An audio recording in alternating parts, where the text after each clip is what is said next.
Hello, everyone, and welcome back to the World Explorer podcast. This is the podcast where every week we take a random prompt and build an entire world around it.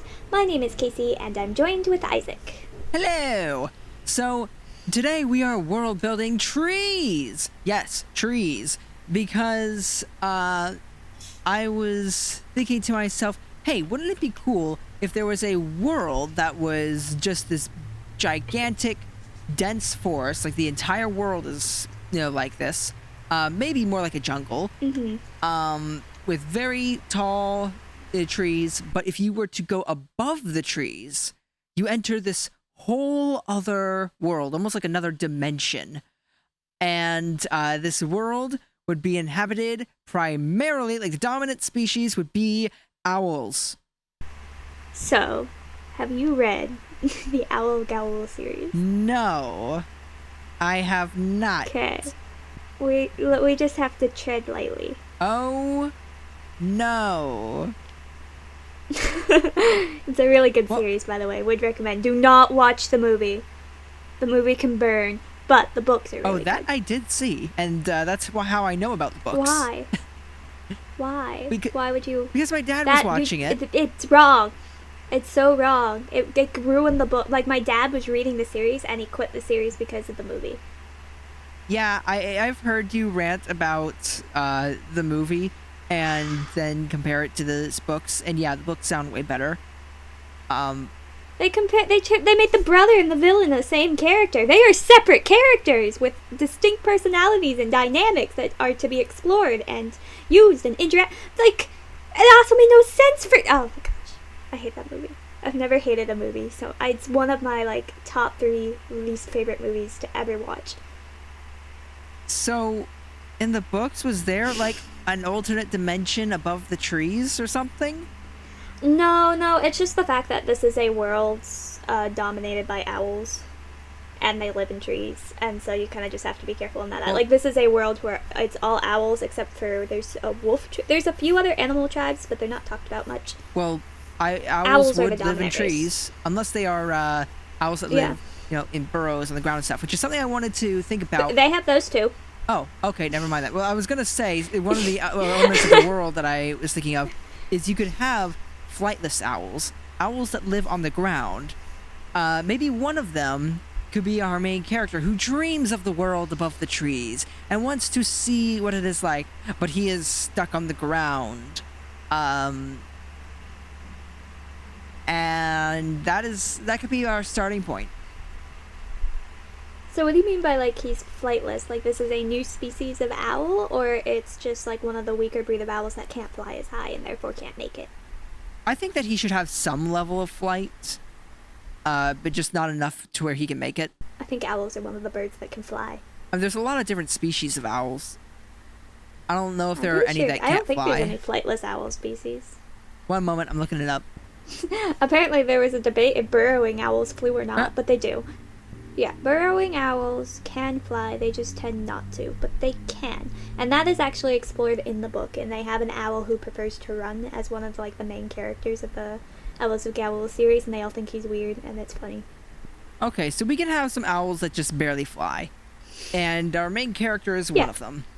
And, sounds good. So he can't make it above the trees, but then there's these other owls that laugh in his face and go, ha ha, you're so flightless, as they take off through the leaves and push through the thin top branches and burst into the sky. Now the question is, what does this other dimension look like? Yeah, see, they usually live in trees, so the idea of them living above the trees is a bit strange. What are they nesting in that case, if it's not? Is it just a different type? Do they have cloud trees up there? Is that what they're living in? We could do cloud trees. Something else I was thinking of was it could be, I know this is super original, and we totally haven't done this before, but floating islands. Oh. However, we could do more than just floating islands. We can add something to these floating islands. We just make flying trees. We could also do that. I mean, I was thinking islands with trees on them because those trees have to have roots. So, well, And maybe where do the these roots trees go? do have roots. The roots are like connected to like clouds, and that's their internal water source or something. Oh, that is an interesting idea. Uh, trees that are rooted in clouds. Yeah, and Yeah, I say they we live go in with those that. trees. And I don't know why these trees would be superior than over the ground trees, but I guess in some way they I have should an be. idea. Oh, Yes, so in the densely packed forest where there's a bunch of trees and stuff, it's not very open, not much room to fly freely. But these trees, like, not only is there it more, not only are they more spaced out, but these trees have wind currents that go through and around them that ooh, connect they have all the various highways. trees. Essentially, where they just catch a breeze, and they can glide in these air currents from one tree to another. That sounds cool. And so then you've got this experience from this near flightless owl where he eventually manages to find his way up above the trees. And now he can glide around in in this wind. And he can basically experience flying like he's never been able to before. That would be cool. I mean, it almost makes it feel like I don't know if he starts a campaign to get more of the less flying creature owls up there so they can experience this because it does seem like once you get up there you're good. Like it's just the process of getting from ground up to this other land. Well, the problem is, if you ever want to come back, you might have trouble getting. I feel like going down is easier than going up. Well, I'm saying going down you could do, but going up a second time. Yeah. I don't. If he wants to like bring more people up, he might take the risk of going down and trying to get other people to come up with him, even though it might be hard. Or trying to develop a way in which they can all get up easier, and he's made fun of, and there's difficulties, but he's very determined to make a highway from ground to the highway in the air, so that way the owls who can't fly very well can get up there. We just made like a disability activist book. Yeah, that's kind of what we just did. I think another cool thing that this world could have, that the upper could have over the lower, is that it's above the storm clouds. So they could have storms in the lower world, but they don't have to deal with that up in the tree cloud land. I do like that idea. And what I feel like that maybe there should be some other advantages to living up there. I say something should happen during nightfall that's very pretty looking. The people on the ground who have never seen stars before, their entire forest is just covered in leaves and branches and stuff. So it's probably like very damp down there, very dark, and they don't get to see the sky. But when you go above the trees, now got they've got all these stars, and maybe we can take it a step further, because this would be something that's already fascinating for anybody who lives below the trees. But for the audience to have a wow factor, let's throw in shooting stars, northern lights, and what else should we put in? Maybe something else that's otherworldly. Yeah, I was thinking an idea is the fact that they need food, and the trees can produce food like daily by flowering in the night, and then those flowers turn into fruit by the morning, and that could be a pretty spectacle. Like they glow or something. Oh, I like that idea. Open up and have magic particle effects. And it would be just the sweetest fruit that this character's ever tasted. Maybe that's why he wants to go above the trees. Like, he's heard about all this different stuff, but then one day some fruit falls from the treetops, and he gets a taste of it. And at that point, that's when he says, yes, I am going to make this happen. I am going where none of my kind have gone before. I also think it kind of explains why the upper dwellers might come down below. If, like, all you have to eat is really sweet fruit, and owls are known to also like meat, I wouldn't blame an owl for it to coming down to, like, the lower lands to hunt or something, or to get some different food and some variety in their diet. Yeah. But if an owl never wants to leave the upper land, they never have to. They have everything they need up there. Yeah. And and I think maybe we should try and establish how it is that he gets up there. So my guess would of course be like he has to scale the trees. Or I was thinking help from friends. Like he manages to find someone who's willing to help, like a bigger owl that can give updrafts. I'm stealing from Owl of Gowl again, but like other owls who can give them updrafts and lift them up and allow them to fly higher and further than he would on his own. Well, the thing is, I think a lot of the story is gonna be just the journey to the treetops, and then after he gets there, then finds a way to enable other owls to get there as well. Maybe builds a little elevator where first he had to get there and build a pulley system. To See, that's the thing. I think the process of him getting others to be able to get up there is the story. So I think having like, a good maybe like a 1/6 being him actually getting up there. And then another 1/6 being him enjoying the place, and then the rest of the book is him figuring out how to get owls like of his kind, and maybe even other animals up there to experience it by creating either an elevator, and then the rest of the story is him trying a lot of different methods and failing, maybe getting hurt, having a storm interfere, like he makes it successfully, has his first trip, gets someone up there, it's all exciting, and then a storm comes and just destroys his contraption, and he realizes, oh, I have to make it storm-proof now, and gets set back and has to keep trying. Things like that, I think. I think that's the main story. I think you get the world and him experiencing it early. I think the rest of the story is actually him trying to get others to experience it and trying to share it with people who wouldn't normally be able to. Yeah, I think that I like that idea too. I think you could really do any of those things that we just talked about. I think that they would each make for a good story. Just depends on what you want to do. Or you could do a duology. Book 1, getting up there. Book 2, getting everyone else up there. You could do that. Yeah, just whatever the writer feels like. Exactly.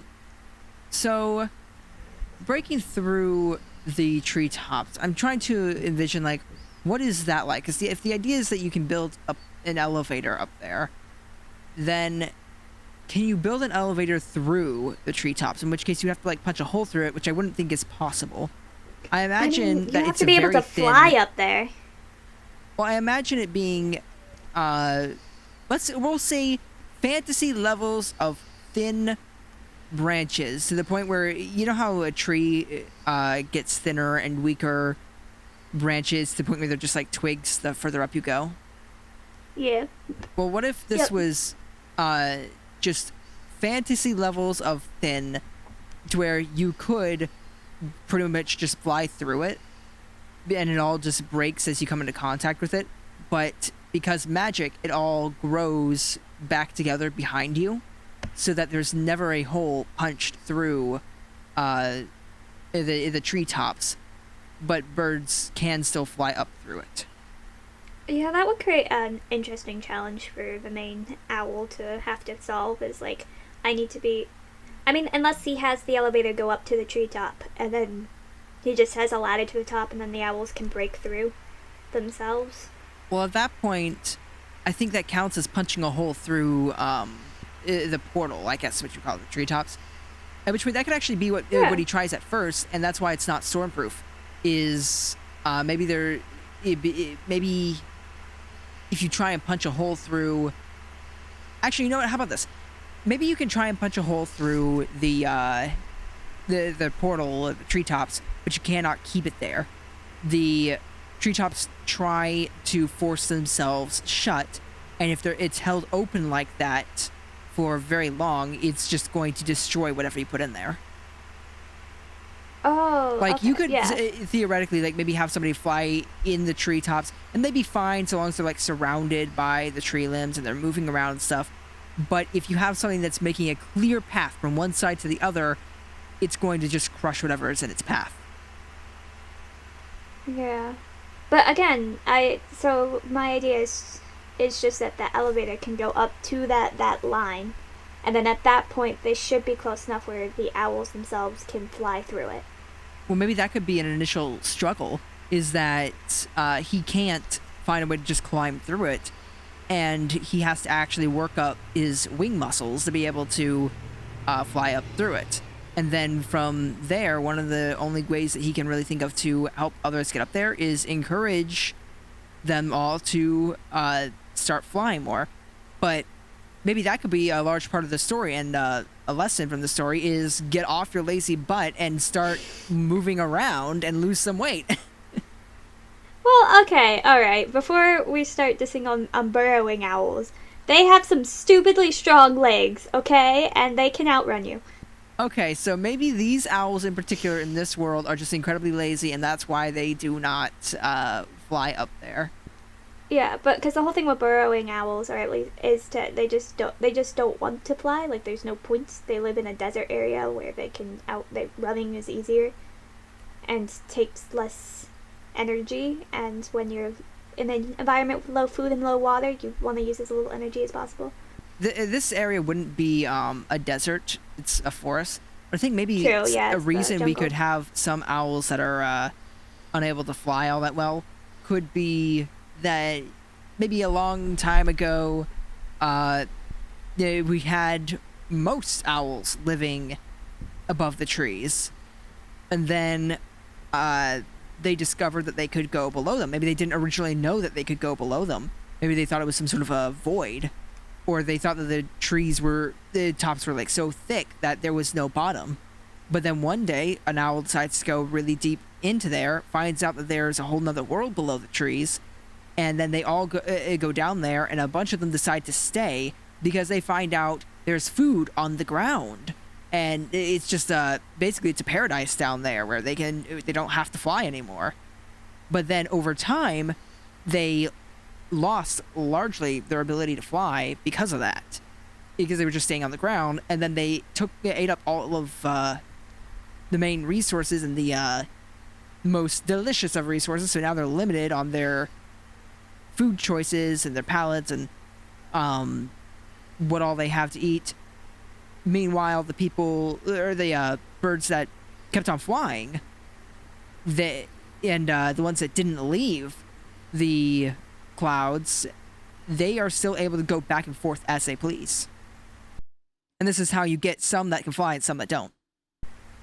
Yeah, I think that's a good idea, but I also think this also keeping it where like the idea that the bottom is actually also a paradise in its own way, I think is an interesting concept, because so often we have worlds where, we have the main character lives in the trashy world and makes it to the great upper world, and it's awesome, and now wants to like bring that experience to everyone else. But having this new dynamic where a lot of the people in the lower world, they know exactly what's up there, and it's not better in their opinion, and him getting in like debates and conflict, especially with his family, like them being like, no, we know, we've had the fruit, it's okay, but like down here we have fresh meats, we have more cover, we actually like rain and water, we think it's fine, like there's a lot more for us down here. Why would you ever want to go up to the Cloud City when you could live here and it's better, and having that dynamic.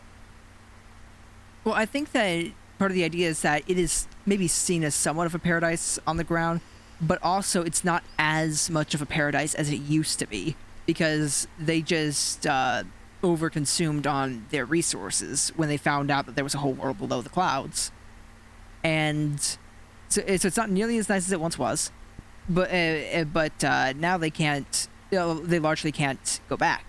And there's maybe nobody from his generation that has ever been up there, because his parents and their parents, and maybe even their parents before them, just stopped flying, or they flew very little.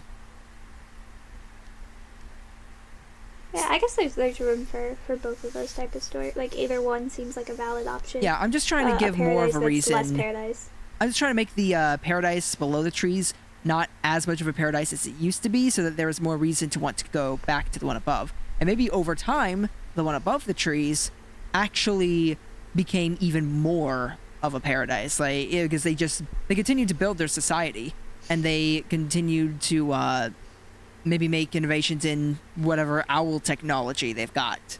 Maybe they've developed more farming and stuff. Maybe they took a lot of the seeds and stuff that were from the ground, and they brought them up above the trees and started gardening. And so this way, they didn't have to come down to the surface quite as often.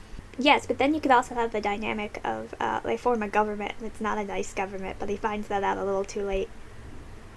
that's always a fun plot twist. What Like, he's government? building this elevator, and now, I don't know, like an owl society in the upper, like, this feels very much like an upper class owls. And when you have upper class owls, that can cause tension, and he realizes, yeah, he wants to get up here, and they have all these better resources and stuff. But the owls up there are a bit snooty, and a bit uptight, and a bit, they think they're better than him because he's lived under the clouds his entire life. And they're causing issues with his idea of bringing his society up to the clouds to enjoy it. I want their leader to wear glasses. Oh, why? Because I was trying to think of all the different technologies and stuff they have, and I'm like, what if they had an optometrist and they just decided to fix a lot of their owls' eyesight, and one of them was their leader, and now we can have an owl with glasses. I just feel like that would be a good distinguishing physical feature of this owl, set him apart slightly from the rest, at least from a visual perspective. I want you to read Owl of Gowl so badly right now. Is there a leader with glasses, and that is the visual distinction? No, I'm pretty sure glasses though were like something they had. So the interesting thing about Owls of Gowl is that humans used to live on the world, but now they don't. It's never explained why. They just don't anymore. So there's a lot of human remains stuff. I think glasses was one of the things they found at some point. But they do have wielder's masks, like, to protect their eyes from stuff like that. Okay. And they wear a lot of masks and things. I don't know how well it was done in the books, but I will say that in terms of the movie, something that I noticed was they did a good job with making the owls have sort of like their forges and things, ways that owls would actually... Oh, it makes even more sense in the books. Like, it is explained so well. Like, the world building in the books is top tier. I need to read those books. I have them. They're really quick reads. Yeah, aren't they... There's a lot of them, though. Aren't they like Magic Treehouse level reading or something like that? Yeah. Actually, they're easier. But they're that same grade level. But I'd say Okay. they're easier to read even than Magic Trios. So I could read it in like a day or less. Yeah, you could read one of them a day. I think I managed to do 3 in one day once. Oh. So, so don't put that standard on yourself. One day I will read those. Anyway, We could make this episode where I just gush about this book series. This was my favorite book series in elementary school. I loved this series. do we need to have an entire episode where it's just you reviewing Owls of Ga'Hoole? No, I would rather you read it and then we could talk about it together. All right. And we can gush about it together. It's such a good series. Like, if you're looking for a series, if you want an easy reading series, even though you're an adult, because I reread them as an adult and they're still good, then read the series. Or if you have kids in that age level and they're tired of Magic Treehouse and want something that, I don't know, it's so weird because it's got this like magical feel to it, but it's very much based in like realism. Like everything they do, there's logic behind it. Like, it makes sense how the owls are doing everything they're doing. Like, the owls are still owls. They're just human intelligent level owls, but so how they managed to do everything without like fingers, without thumbs, and it's just so good. That is my favorite way of writing in animal characters, is just making them animals, just with human level intelligence, where they are still owls the entire time. Like, anthropomorphic animals, like say Disney's Robin Hood, is fine. Sometimes it can be done really well in something like Zootopia, where the world is still is somewhat based around the fact that they're all anthropomorphic animals. But if there's somebody who's writing a story where it's like, oh, we have a dog that was able to build a catapult. Don't ask us how he did that without opposable thumbs, but he did it. I look at it like, how, why, what? And when their mannerisms and everything is like always seems very human-like, or it's like, or a carnivore doesn't eat meat because he needed to have a bird for a friend. I'm like, that's where I get somewhat pulled out of the story. I like it better when it's like, no, these are full animals, they just have human level intelligence. Yes, and that is what this is. And just keep in mind, like lore, like what happened to the humans never gets answered. So don't ever expect that to get answered. That was one thing I was always disappointed by. Is I was always wondering, oh, are we going to find out what happened to the humans? I don't think that's Because necessarily this a is bad very thing. clearly a yeah. No, it's not a bad thing at all. I'm just saying, don't expect that. Alright. That was something I was reading the series as it was coming out, so I expected it at some point. You're never going to get that, and if you go into the series knowing that you'll never get that, you enjoy the series a lot All more. right. It's not needed for the plot. There was no. I respect the decision not to give any of that. Yeah, I think that's probably the best move. That's why I think you'd like this series so much, is because I know you're into like that style of story I and those type of main characters. definitely need So to good. read it then. Okay, so back to our world. I see. I don't know really what else to do with the world. That's why I'm talking about this other world. We could come up with ideas as to how he gets up to the the treetops, but after that, I think we're done. Yeah, I don't know. It just feels like a lot of learning how to climb, a lot of training montage of like strengthening the wings, and Does he find a mentor? possibly some aid from those that live up top. There's yeah, a mentor I was about owl. to say like some aid. He's gray. He's very gray. Yeah. Gray feathers. Maybe some black mixed in there, but mostly You mean, gray. like, sure, if that's what you would like. And maybe, he's missing a talon claw. It's just missing a full blown foot.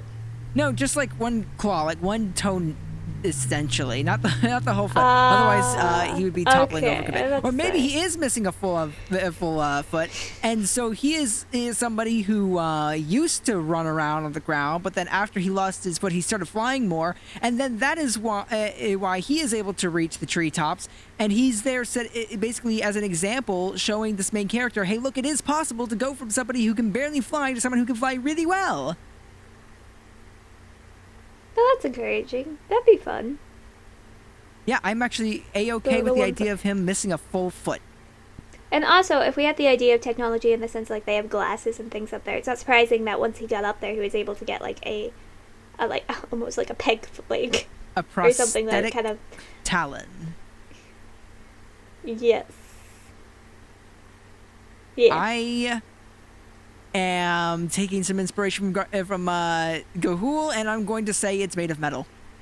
And it's just like a The metal talon. yeah, it's just like a metal talon that it's not any high tech or anything like that. Nothing sci-fi. It's got a little bit of flex in it so that he can more easily like balance it on a branch. But that's it. Yeah. So between the mix of those things, I think he can get up there. And I'd say that he meets a bunch of fun, quirky characters along the way as he's scaling the treetops, and yeah, maybe he even runs into some people who have always wanted to be up there, and they're like, well, this is about as close as I'm going to get, and that's why they live so high in the trees, because they tried to climb up there one time and then they gave up. And so they're like, you know what? This is as much paradise as I need, because this part of the tree, it has an abundance of fruit that we don't find on the ground anymore. And they're comfortable there. And like that could be another interesting one where he's like, yes, you're comfortable here, but also above the trees is better. Let's go. This is such an interesting lesson, like this entire world's tried to teach people. It's like it's definitely the grass is greener on the other side and you should go for it lesson. Yeah. Like, it's not necessarily like a lesson of envy where the grass is always greener, but it is, you can strive for greatness. You can strive for something better. You should try and achieve something greater. It's not enough to just be content where you are if you're not striving for something bigger than yourself. Yes. Otherwise, you become fat and lazy and unable to fly.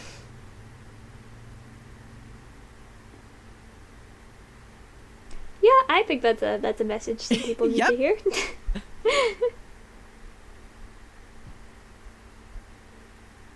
There you go, kids. There's your lesson for the day. Go reach for the stars or the magic glowing fruit in the Take clouds. to the sky. But I guess that's where we'll end it today. If you take anything from this podcast, go read the Owl Gowl books. Yes, apparently they're excellent, really and good. I need to read them. They did it. Yeah, they're so good. But we'll end the series there, and oh no, we're not ending the series. We're ending the episode. I did the episode, ending the world, ending the episode. You know, look, it's been a day. See you guys next week. Goodbye. Bye.